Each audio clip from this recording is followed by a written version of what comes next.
Tara, samahan nyo muna ako maglinis. Tubigan ko na lang kaya, tsaka punasan na lang ng microfiber, no? Ganun na lang. Pwede rin, no? Para dumami yung, yung gas-gas. Huwag natin sabunin. Alam mo bakit ako lagi naglilinis ng kotse? Kasi hindi naman ganun kaganda yung kotse natin. Kaya dapat, daanin na lang natin sa linis, di ba? Kumbaga, non-special na nga lang yung kotse natin. Tapos lagi pang madumi. Parang hindi okay no? Kaya gusto ko ng Hipotec mat, yung ganitong matting. Kaya tingnan mo, makikita mo agad na madumi. Lalo na yung driver side, oh. Yak! So, ito yung nasiraan ng brake lines, eh. Tingnan mo. Dami ng mancha, oh. Pangit na siyang tignan. Hindi na maalis, eh. Tapos ito, natanggal talaga yung pintura. So, inuuna ko muna talaga yung mags to. Kasi gusto kong malinis talaga yung mga nandito.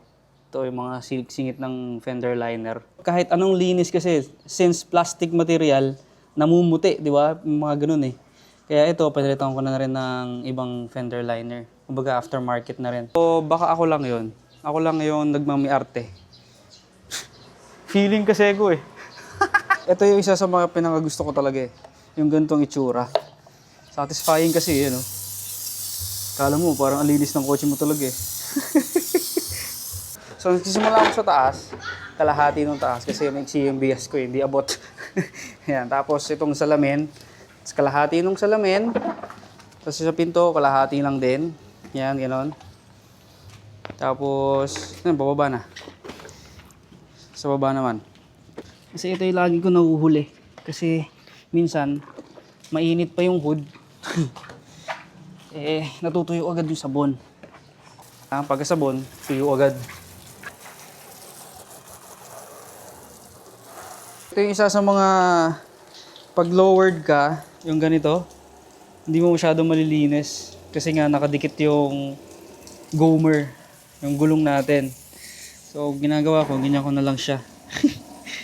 So, wala, may matitira pa rin. Kailangan kong i-jack para magkaroon ng space kahit pa paano. Wala yun, ayun o, meron pa rin. Kailangan magpa-underwash. O kaya sa shop, pag naglilinis ako, tinatanggal ko yung gulong para talagang malinis ko yung ilalim.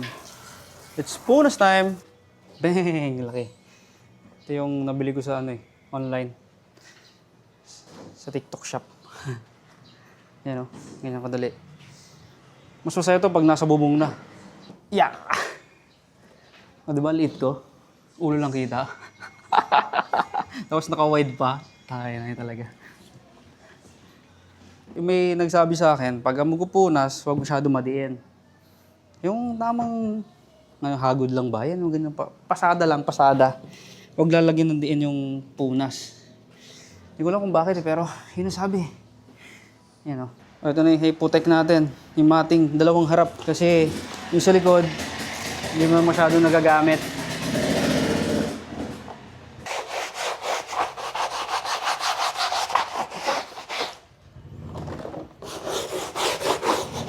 Ito, microfiber.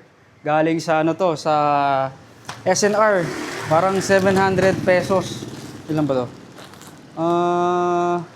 30 packs. 30 pack. Tipaklong.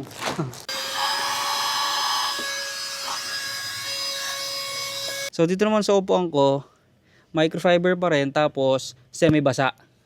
Ibig sabihin, yung isang side tuyo, isang side basa.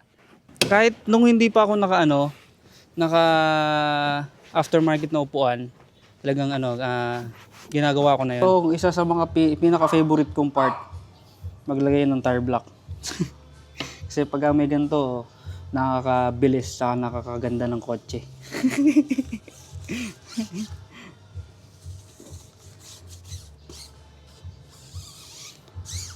Ang pangit itong isang gulong na to. Tagasan kasi ng brake fluid, pusang gala. Wala pang extra kaya hindi ko mapagawa. Pangit ulit tignan. Kaya ito, kapalan na lang natin si tire block.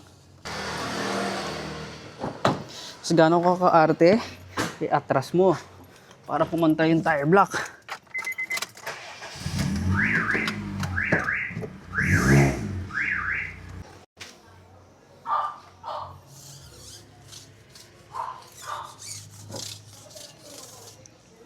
After maglinis ng sasakyan, ayan o.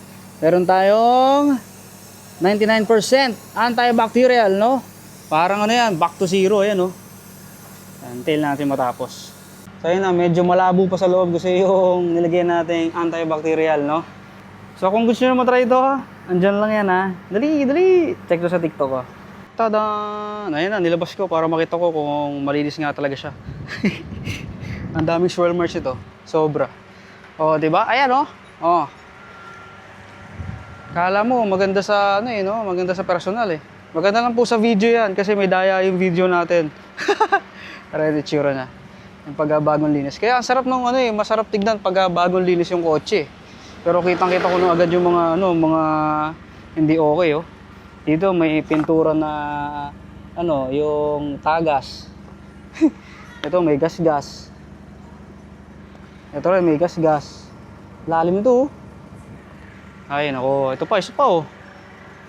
Hindi siya talaga perfect eh, no? Oh, ito pa, yung bumper ko malupit. Ayan na. Tinignan ko lang. Maganda talaga siya tignan pag bagong linis eh.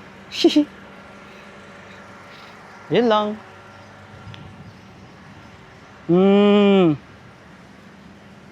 Kaya, pag nakita mo tong video na to sa dulo, so pag umabot ka rito at nakita mo to, maglinis ka na rin ng kotse mo. Ayan o.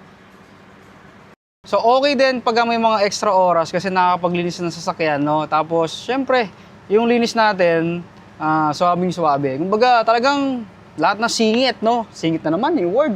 Lahat ng mga, ano ba to? Yung mga, basta yun na yun, nalilinis natin, di ba? Tsaka feeling mo, napaka-fresh ng kotse mo pag ikaw yung naglinis. Tsaka kung umulan, okay lang kasi hindi ka nagbayad. So, hindi na sayang yung 150 pesos mo, no? O kung magkano man yung mga car washes sa inyo.